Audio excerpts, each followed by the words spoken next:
मैं जिस चक्कर में इस कदर उलझा हुआ था कि मैंने कई माह पहले ही लाहौर की कंपनी से रिज़ाइन कर दिया था और उस वक्त मैं अपने गांव में मौजूद था।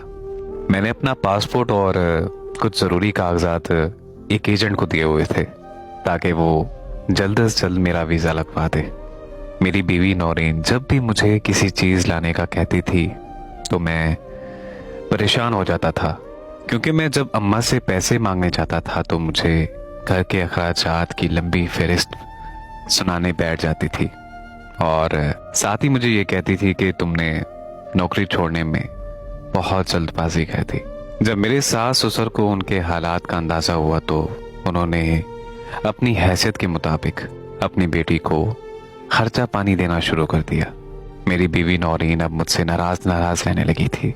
मेरे 4 भाई थे और 3 बहनें, भरे घर की सारी जिम्मेदारी तकरीबन मेरे कंधों पर ही थी, क्योंकि मेरी अम्मा का कहना था कि बहनें बहुत छोटी हैं और सभी घरों में हमेशा जिम्मेदारी बहू की होती है। मेरी माँ माशाल्लाह खुद भी सेहतमंद थी। जब भी नौरीन किसी बात का जिक्र करती तो गुस्से में कह देती थी कि तुम काम को हाथ मत लगाओ, मैं सारा काम खुद ही कर लिया करूंगी। और फिर नौरीन शर्मिंदगी से काम में लग जाती थी। खुदा खुदा करे मेरा दुबई के लिए वीज़ा आ गया। मेरी रवानगी ठीक 1 माह बाद थी और उस दौरान अचानक ही नौरीन की तबीयत खराब हो गई और हम सब उसे सिविल अस्पताल लेकर चले गए। खुदा ने मुझे बेटी जैसी रहमत से नवाजा था। मैं और मेरी बीवी अपनी बेटी को देखकर बहुत ज़्यादा खुश थे, लेकिन अम्मा ने यहाँ पर भी मुझे यही कहा कि हमारे ख़ानदान में तो सबसे पहले बेटा ही होता है। हम दोनों मियाँ बीवी ये बात सुनकर चुप हो गए। नौरीन के माँ बाप भी अस्पताल में थे।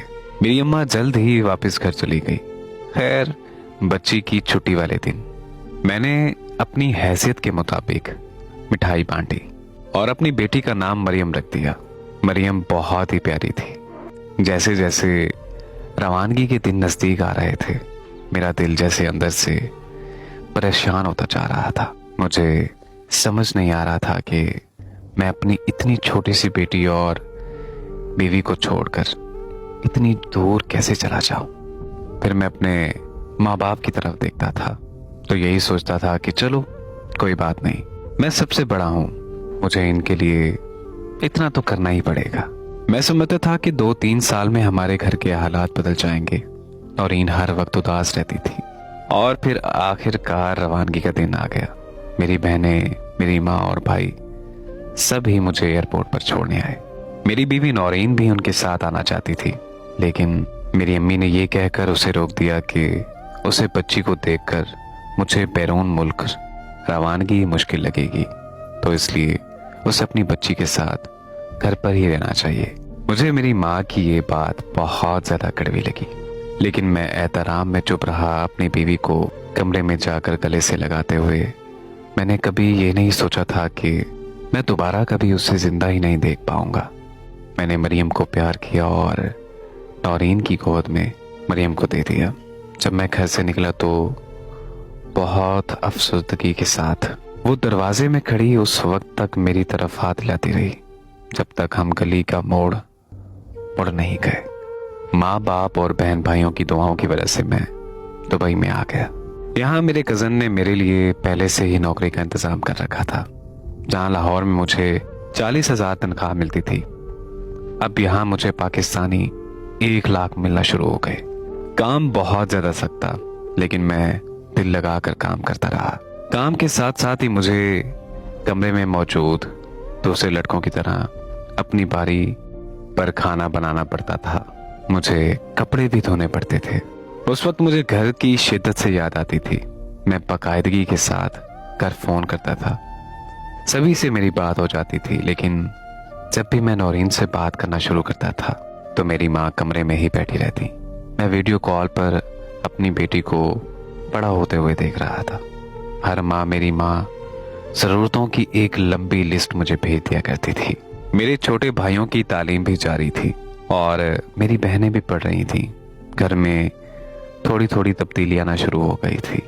मेरे अब्बा भी सफ़ेद काटन का जोड़ा पहनकर पूरे गांव में बड़े फख्र से कहते थे कि मेरा बेटा दुबई में दिरहम कमा रहा है। मैं जब भी अपनी माँ से पूछता कि वो तनख्वाह में से बचत तो कर रही है ना, तो वो शुरू हो जाती कि बेटा, क्या तुम्हें अपनी माँ पर भरोसा नहीं है? मेरा बेटा, मैं तुम्हारा एक एक पैसा सोच समझ कर खर्च करती हूँ। तुम्हारी बीवी और तुम्हारी बेटी की भी सारी जरूरत पूरी हो रही है। और फिर मुझे कहती हैं कि तुम्हारा पैसा सोच समझ कर खर्च करती हूँ। तुम्हारी बहनों के जहेज के लिए अभी से कोशिश करना शुरू करूंगी तो तभी जाकर शादी के रोज काम आएगी। मैंने कोशिश की कि मेरी माँ नौरीन को एक अलग से मोबाइल लेकर दे, लेकिन मेरी माँ हमेशा ही यही कह देती थी कि औरतों की तो आदत होती है इन मर्दों को परेशान करने की। जरा सी बात होगी और ये तुम्हें परेशान कर देगी। तुम इसकी तरफ से बिल्कुल भी फिक्र मत करो, हम लोग इसका पूरा ध्यान रखते हैं। अब मुझे दुबई में पूरे 3 साल होने वाले थे।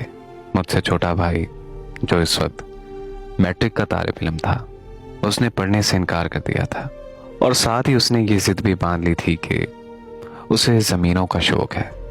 मैं अपनी माँ की ये फरमाइश सुनकर हैरान हो गया, क्योंकि मैं अपने पास जरूरी खर्च रखकर सारी तनख्वाह ही घर भेज देता था। अम्मा ने मुझे कहा कि मुझे कोशिश करनी चाहिए कि मैं थोड़ी सी बचत करके पैसे कुछ बढ़ाकर घर भेजना शुरू कर दूं, क्योंकि दिन रात की बढ़ती हुई महंगाई में अब इस तनख्वाह में घर के अखराजात और बच्चों के अखराजात पूरा करना उनके बस की बात नहीं रही। साथ ही वो कहती थी कि तुम्हारी बीवी अलग से मुझसे खर्चा मांगती है और उसे ये गरूर होना शुरू हो गया है कि ये घर उसकी शौहर की कमाई से चल रहा है। मेरा बेटा, मेरी एक बात याद रखना कि तुम अपनी बीवी पर थोड़ी सी सख्ती करो और उसे एहसास दिलाओ कि ये तुम्हारा एहसान नहीं बल्कि तुम्हारा फर्ज है। कई बार मैं अम्मा की बताई हुई बातों की वजह से नौरीन से लड़ पड़ता था और फिर कई कई रोज उससे बात नहीं करता था। मेरी बेटी सिर्फ मुझे फोन पर ही देखती थी। कई बार ऐसा होता था कि नौरीन सो रही होती है और मैं फोन बंद कर देता। मेरी माँ का कहना था कि नौरीन अब घर का काम भी नहीं करती, बल्कि घर का काम भी मेरी बहनें कर लेती हैं।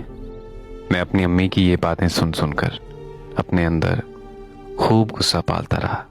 मुझे यकीन नहीं होता था कि नौरीन इतनी ज्यादा और इतनी जल्द बदल सकती है।